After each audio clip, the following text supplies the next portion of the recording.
Kabar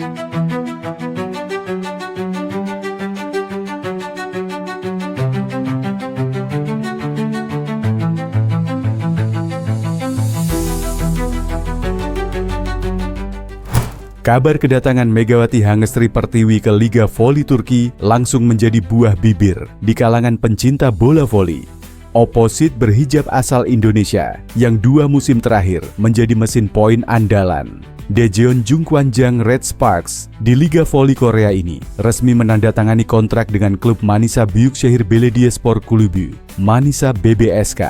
Namun yang membuat berita ini semakin heboh adalah komentar terbuka dari legenda voli putri Turki, Eda Erdem Dündar. Kapten Fenerbahce dan ikon tim nasional voli putri Turki itu mengaku sangat terpukau dengan kemampuan servis ace Megawati yang dinilainya jarang dimiliki pemain di level internasional.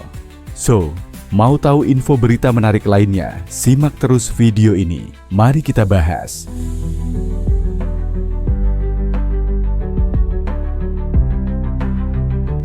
Sejak kabar transfer Megawati mencuat, berbagai akun media sosial voli Turki mulai mengunggah video-videonya saat memborong poin di V-League. Banyak penggemar yang menyebutnya sebagai senjata rahasia dari Asia dan calon pembunuh raksasa yang bisa membuat klub-klub besar di Sultanlar Ligi kelabakan musim depan. Manisa BBSK sendiri juga sudah mulai menyiapkan strategi untuk memaksimalkan potensi Megawati. Pelatih klub tersebut dikabarkan akan mengatur rotasi agar Megawati mendapat ruang untuk melancarkan servis mematikan di momen-momen penting. Legenda terbaik voli Turki, Eda Erdem Dündar, mengaku pertama kali mendengar nama Megawati saat menonton cuplikan laga Red Sparks di V-League Korea musim 2023-2024. Kala itu, Megawati memborong servis ace di set penentuan melawan salah satu tim papan atas. Momen itu membuat Eda langsung menaruh perhatian.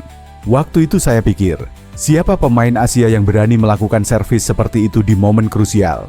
Setelah saya cari tahu, ternyata dia pemain Indonesia yang karirnya sedang meroket. Saya langsung terkesan, kenangnya.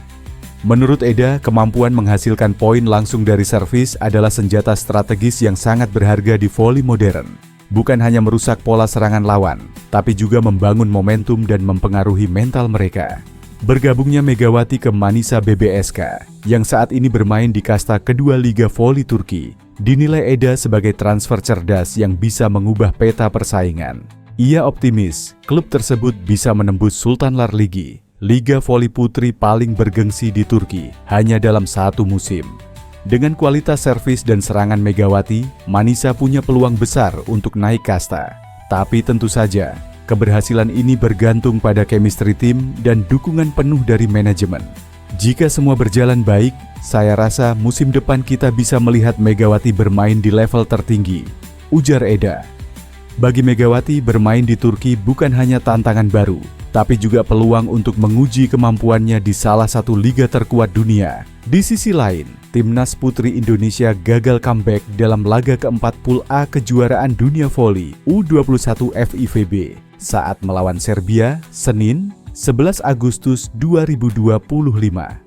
Duel Indonesia versus Serbia yang digelar di Jawa Pos Arena, Surabaya, skuad Garuda Pertiwi harus mengakui kemenangan lawan dengan skor 2-3. 21-25, 21-25, sempat tertinggal 2 kali di set pertama dan ketiga, tapi tim asuhan Marco Sugiyama dengan semangat pantang menyerah nyaris comeback.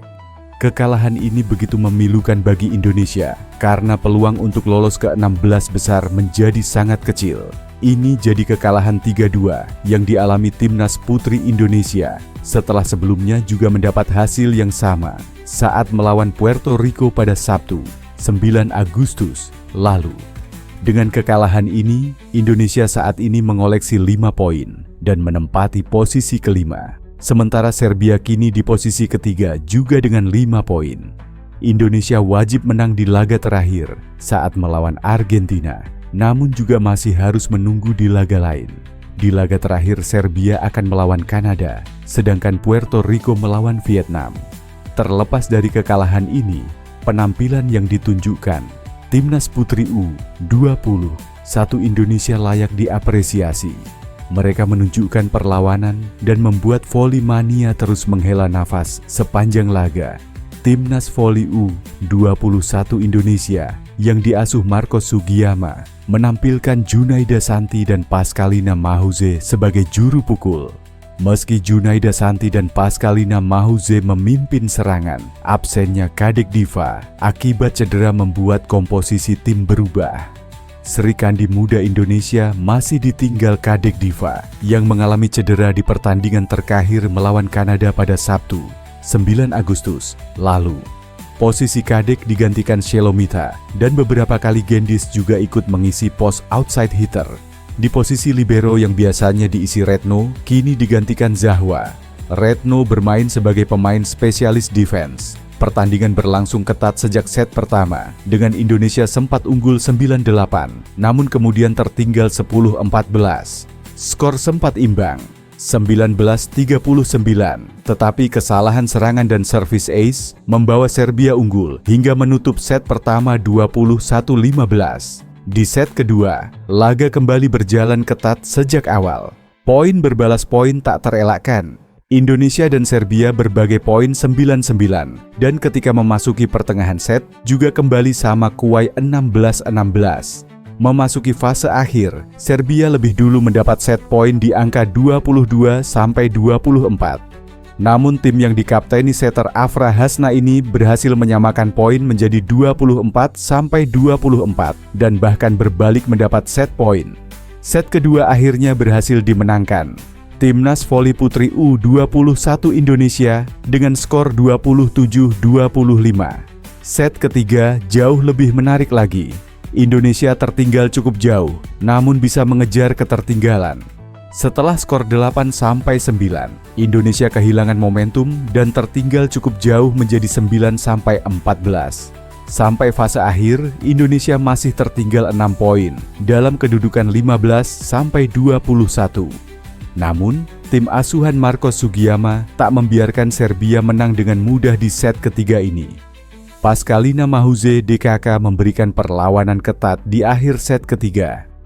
Semangat pantang menyerang membuat Indonesia mendekatkan poin menjadi 18-21 setelah mendapat 4 poin beruntun. Serbia sempat menghentikan poin beruntun yang didapat Indonesia, tapi Santi CS mendapat momentumnya kembali. 4 poin beruntun kembali didapatkan dan membuat skor menjadi sama 22-22. Sayang peluang untuk comeback di set ketiga ini gagal terwujud. Serbia lebih dulu mengakhiri set ketiga dengan skor 23-25. Set keempat Garuda Pertiwi tampil lebih konsisten. Setelah skor 15-15, Indonesia mulai mendapat keunggulan. 3 poin beruntun membuat Indonesia unggul 18-15. Serbia tetap memberi perlawanan dan bahkan mereka nyaris menyamakan skor saat poin 20-19. Memasuki fase krusial, Serbia terus memberi perlawanan. Untungnya Indonesia masih mampu menjaga fokus dan akhirnya menang 25-22. Kemenangan di set keempat yang diraih Indonesia memaksa laga dilanjutkan ke set kelima. Sayang di set kelima Indonesia harus mengakui kemenangan Serbia 13-15.